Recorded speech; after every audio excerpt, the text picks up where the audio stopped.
de estudio bíblico con nuestro maestro el Dr. Lehman Strauss. Este estudio es el resultado del tiempo personal con el Señor, el ministerio pastoral y la experiencia en conferencias bíblicas del Dr. Lehman Strauss. Él nos instruye y alienta con la enseñanza de la palabra de Dios. Ahora, el Dr. Strauss. Muchas gracias y muy bienvenidos. Quiero decirles comenzando que el capítulo 2 del libro de Daniel es una de las profecías más completas y comprensibles de toda la Biblia. Contiene el sueño de Nabucodonosor, describe el surgimiento y la caída de los reinos e imperios, y esta profecía es importante por el tiempo en que Dios la dio y también por el período que cubre.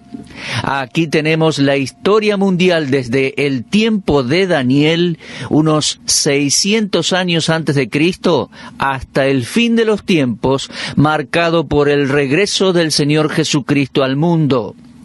Ahora, era necesario que esta revelación fuera hecha en el tiempo que Dios la dio, simplemente porque la conquista de Judá por Babilonia introdujo el primer gran poder gentil mundial, es decir, naciones dominando sobre Judea. ¿Qué deparaba el futuro para la nación de Israel entonces? ¿Sellaba el destino de la nación la destrucción de Jerusalén por Nabucodonosor en aquel tiempo y la deportación del pueblo de Judá a Babilonia? Era el tiempo apropiado para que Dios se revelara a sí mismo con respecto al futuro de su pueblo Israel sobre la tierra prometida. Ahora, el sueño de capítulo 2 vino a Nabucodonosor y luego a Daniel como una profecía. Este sueño de la profecía de Daniel es diferente a los sueños que hoy experimentamos, En los tiempos antiguos, Dios dijo en Números 12:6, «Oíd ahora mis palabras. Cuando haya entre vosotros profeta de Jehová, le apareceré en visión, en sueños hablaré con él». Y entonces sucedió que Dios apareció a Nabucodonosor en un sueño. Esta información nos servirá para mostrar que el método de los sueños ha sido utilizado por el Señor para comunicar sus planes y propósitos a los hombres. Ahora, tenga en mente el hecho de que Dios ya no habla a los hombres por medio de sueños. Y esto es porque su revelación completa y final al hombre ya ha sido dada en las Sagradas Escrituras y en la persona del Señor Jesucristo. Hoy los sueños no son el resultado de la inspiración de Dios, sino que sus causas son físicas, emocionales o psicológicas. Pero vamos a ver el sueño, allí comenzando capítulo 2, Daniel capítulo 2, versículo 1, dice, «En el segundo año del reinado de Nabucodonosor, tuvo Nabucodonosor sueños y se perturbó su espíritu y se le fue el sueño». Con el sometimiento de Jerusalén y los judíos, Nabucodonosor había sido elevado a la posición del más grande gobernante mundial. Pero sus conquistas no le trajeron paz, sino que estaba preocupado por el futuro de su imperio. Él se preguntaba a sí mismo cuánto tiempo podría permanecer manteniendo su posición en el mundo conocido de entonces.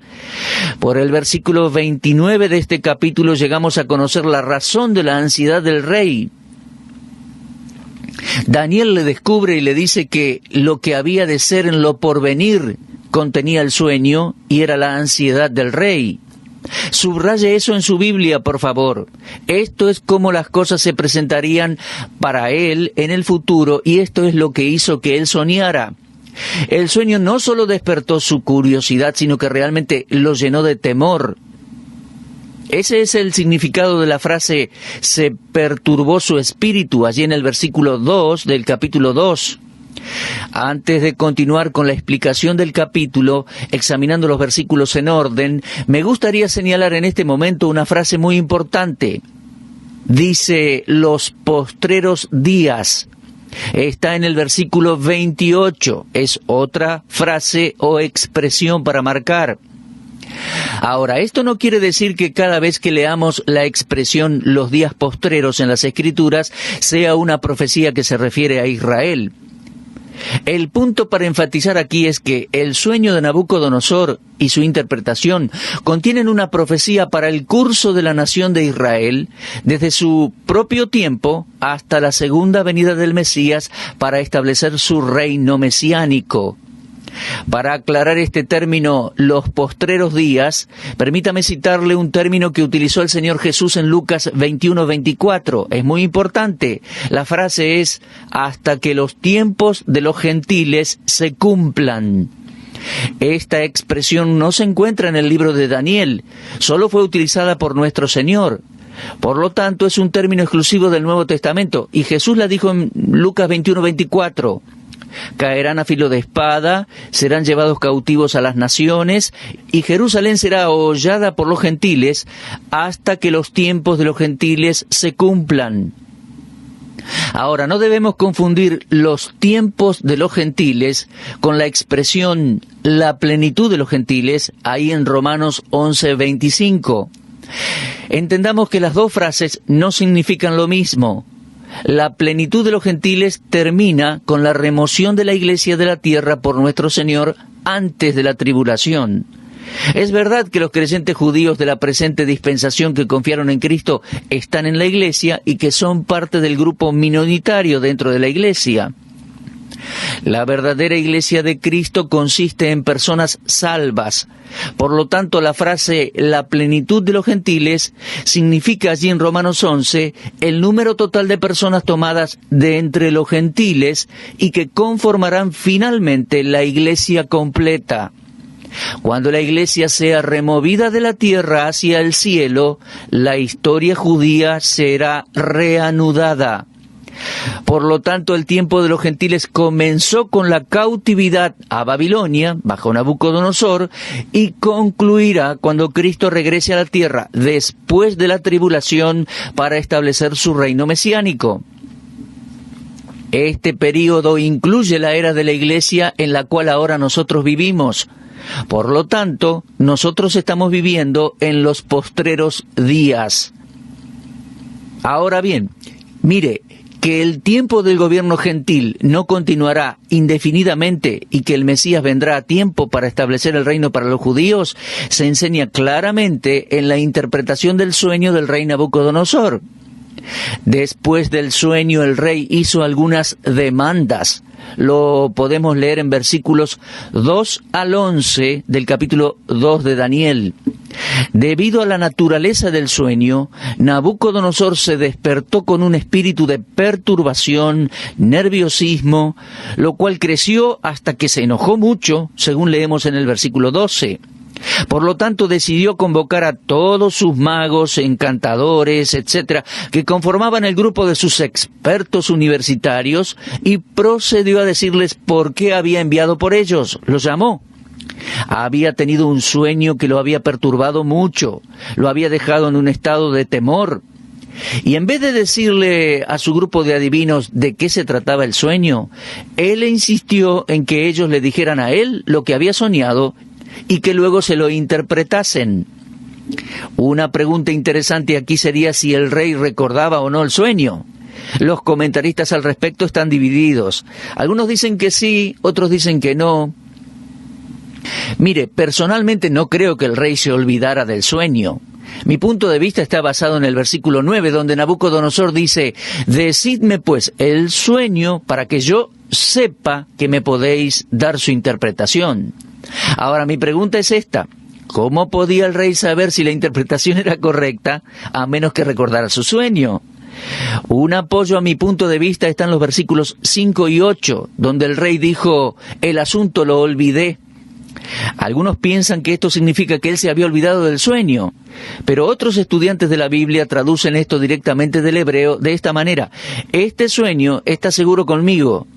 Por lo tanto, lo que el rey está diciendo creo que claramente es que ya estaba decidido en su mente y que no intentaba cambiarlo.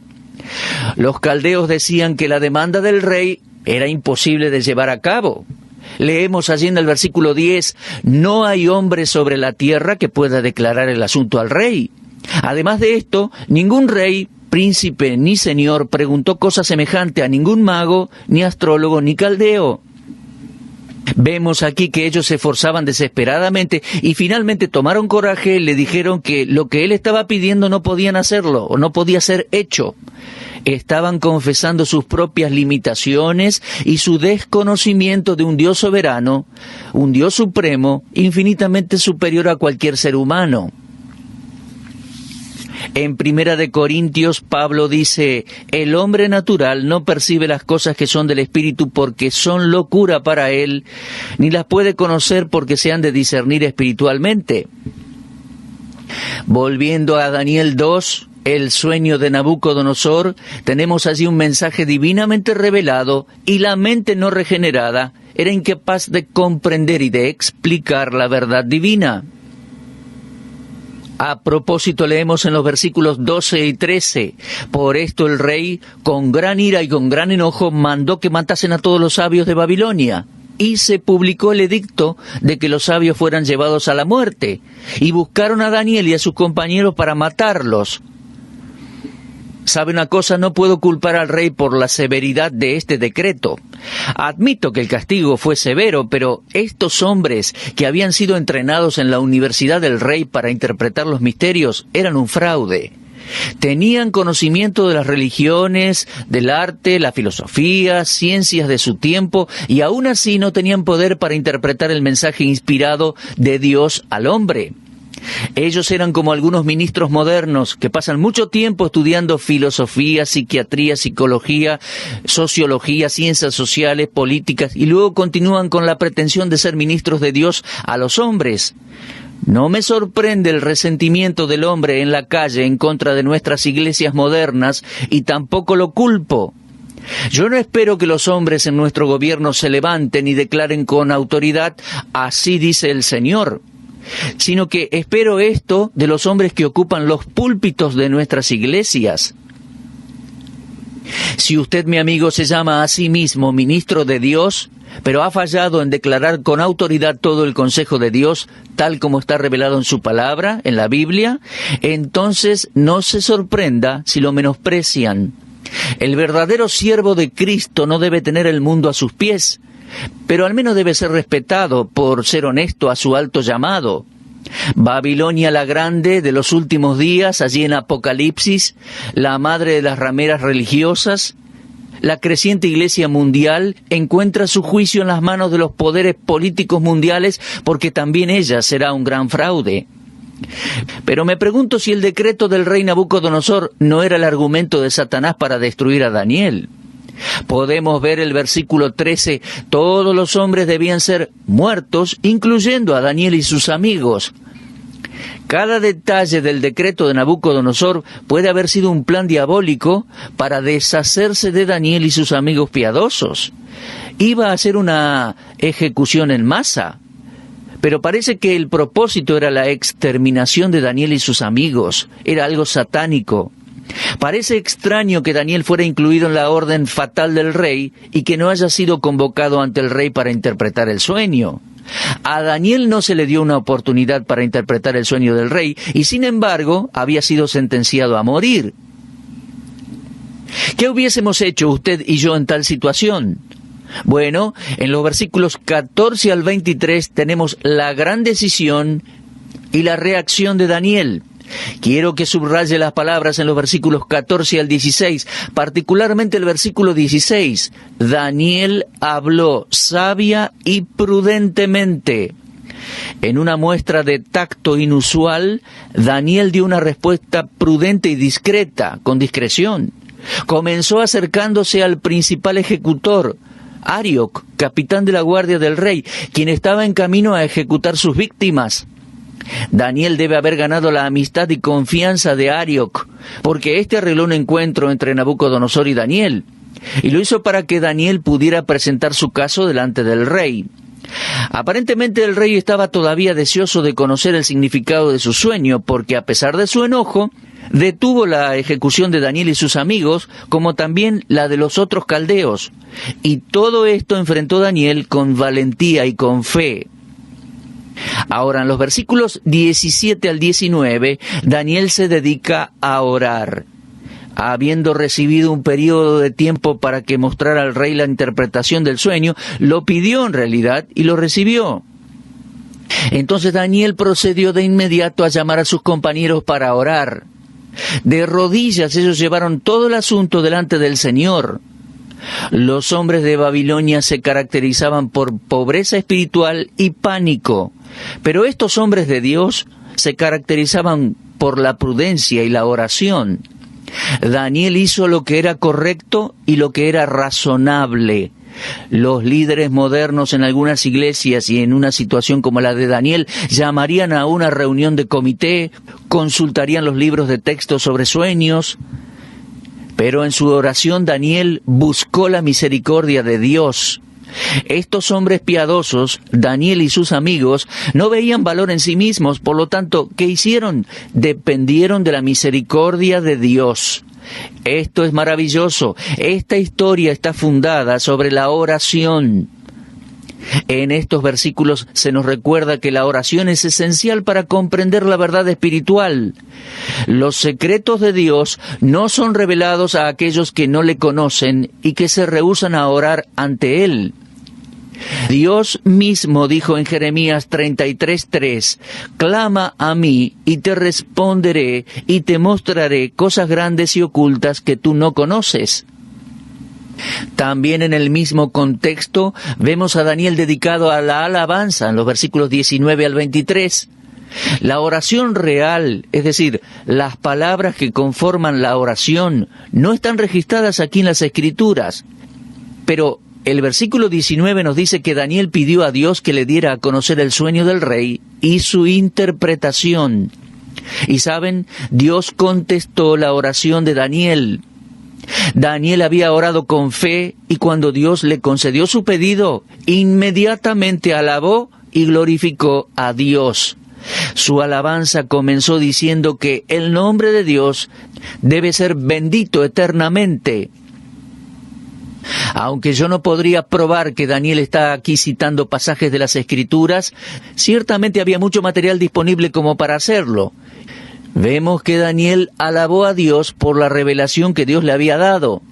Le alabó por su poder y su providencia al controlar los tiempos y por su absoluta autoridad sobre todos los reinos terrenales.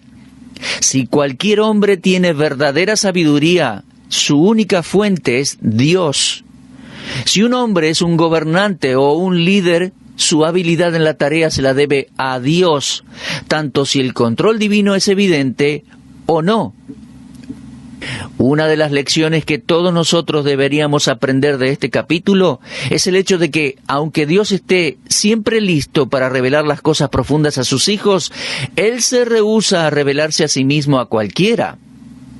Debemos tener una actitud espiritual hacia Dios y hacia su palabra. ¿Por qué? Porque el hombre natural no percibe las cosas que son del Espíritu. Nuestro Señor tenía eso en mente cuando dijo en Mateo 7:6, «No deis lo santo a los perros, ni echéis vuestras perlas delante de los cerdos, no sea que las pisoteen y se vuelvan y os despedacen». Al parecer, Él estaba pensando de esta forma cuando oró en Mateo 11:25, «Te alabo, Padre, Señor del cielo y de la tierra, porque escondiste estas cosas de los sabios y de los entendidos, y las revelaste a los niños». Uno debe tener una actitud espiritual que fluye de una vida espiritual para comprender las cosas profundas de Dios. Y volviendo a Daniel 2, me parece que de acuerdo al contexto, Daniel era esa clase de persona. Ahora sigamos con los versículos 24 al 30 para ver las actitudes y acciones de Daniel ahora que tiene la palabra directa de Dios. Cuando Daniel tuvo la respuesta al misterio del sueño del rey, entonces estuvo preparado para presentarse delante del rey. Sus primeras palabras fueron un pedido al que ejecutaba la sentencia, pidiéndole que no matara a los sabios de Babilonia y que los llevara a la presencia del rey. Sin pérdida de tiempo, Arioc había llevado a Daniel ante el rey y le hizo conocer su propósito. Daniel era como un José en una situación similar. Podemos leer esa historia en Génesis capítulo 41. Ambos muchachos admitían la debilidad humana y señalaron a Dios como el revelador de los secretos proféticos. Frecuentemente algunos de nosotros perdemos oportunidades como estas para glorificar a Dios. Cuando descubrimos alguna verdad en la Biblia que nadie lo ha hecho antes, o lo supongo, entonces la enseñamos como si nosotros la hubiésemos escrito o descubierto. ¿Cuándo los mortales vivientes daremos gloria a Dios y honor que solo Él se merece? Recordemos en todo momento que hay un Dios en los cielos que revela los secretos. Ahora, no es sencillo para ninguno de nosotros escapar al pecado del orgullo intelectual. El hombre carnal se enorgullece de su conocimiento. El espiritual es humilde por su falta de conocimiento y no olvida que el pecado de orgullo intelectual comenzó con Satanás. Uno de los requisitos para el liderazgo espiritual, según 1 de Timoteo 3:6, es que no sea un neófito, no sea que envaneciéndose caiga en la condenación del diablo. ¿Y por qué digo esto? Porque si Daniel hubiese caído en ese pecado, la historia hubiese sido diferente. Leemos que Daniel continuó, pero él podría no haber continuado si hubiese tenido un alto concepto de su propia habilidad o de su propio conocimiento. La Biblia en Proverbios 26:12 dice: ¿has visto a hombre sabio en su propia opinión? Más esperanza hay del necio que de él. Pero gracias a Dios que Daniel no era orgulloso.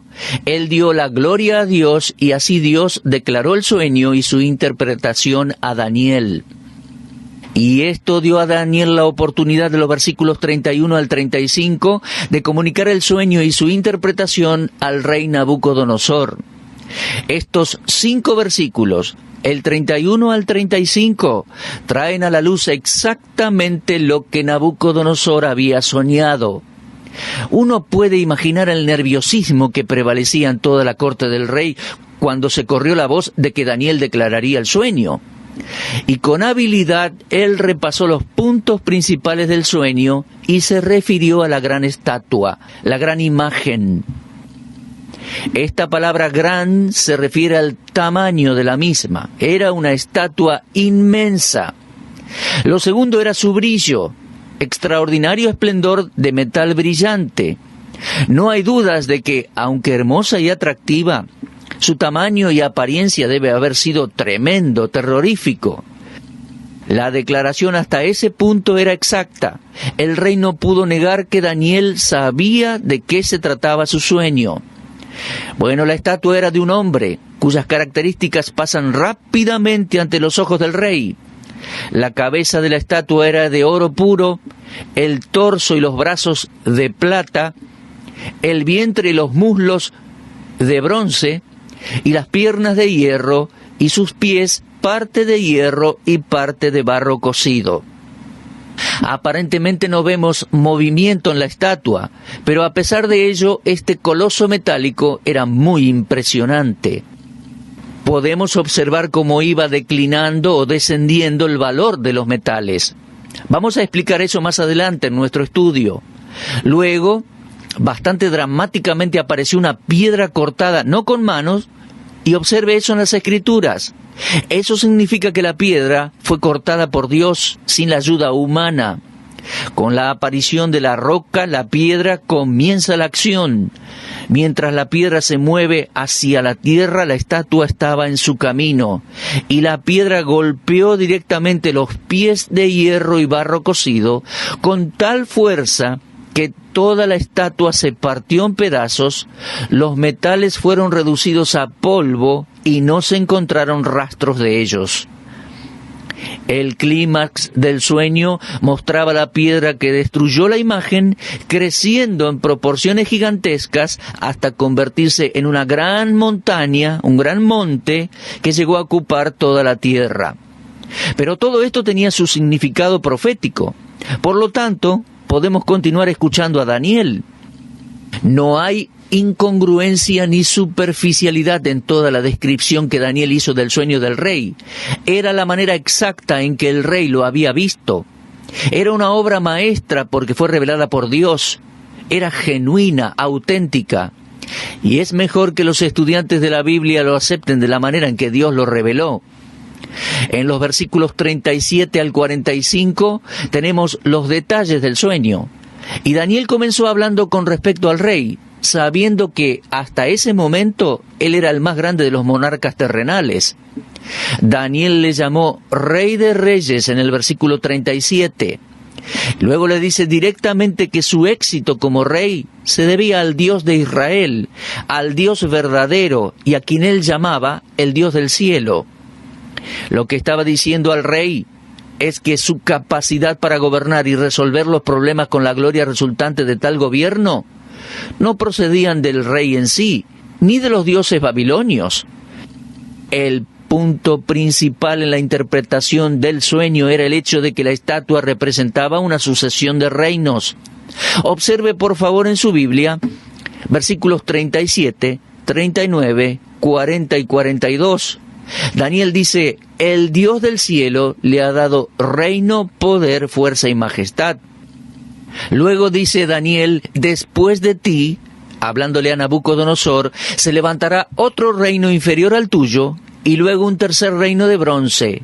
Y en el versículo 40 dice: y el cuarto reino será fuerte como hierro. En el versículo 34 dice: en los días de estos reyes, el Dios del cielo levantará un reino que no será jamás destruido. Bueno, el reino de Nabucodonosor era el primero en la serie de reinos representado por la estatua. Y Daniel le dijo, en capítulo 2, versículo 38, tú eres aquella cabeza de oro.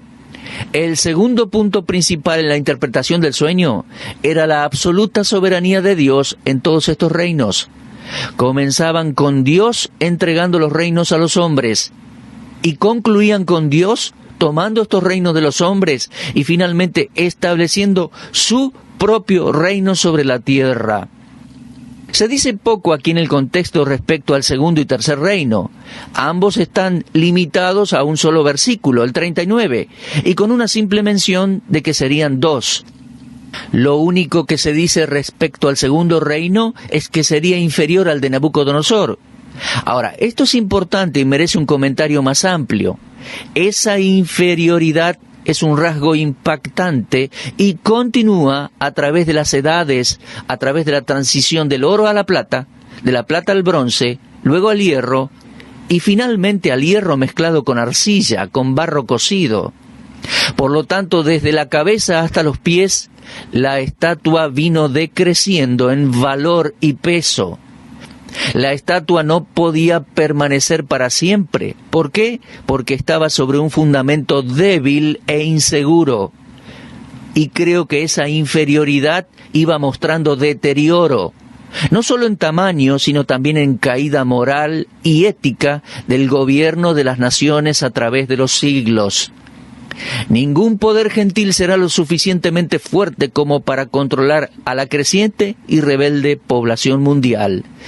La cabeza era la más fuerte, pero había una división definida de soberanías en los dos brazos, las dos piernas y eventualmente en los pies.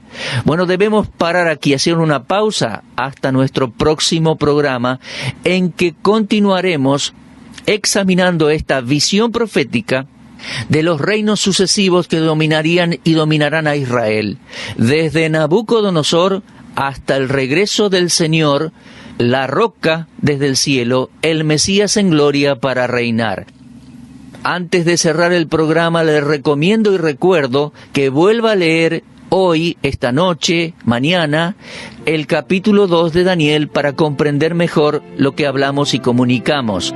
Muchas gracias por habernos acompañado y si Dios quiere, será hasta nuestro próximo programa. Usted estuvo escuchando Hora de Estudio Bíblico con el maestro el doctor Lehman Strauss.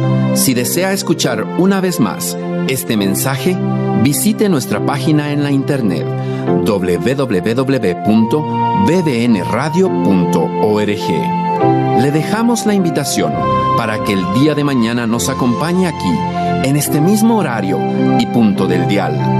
Hora de Estudio Bíblico es una producción de BBN.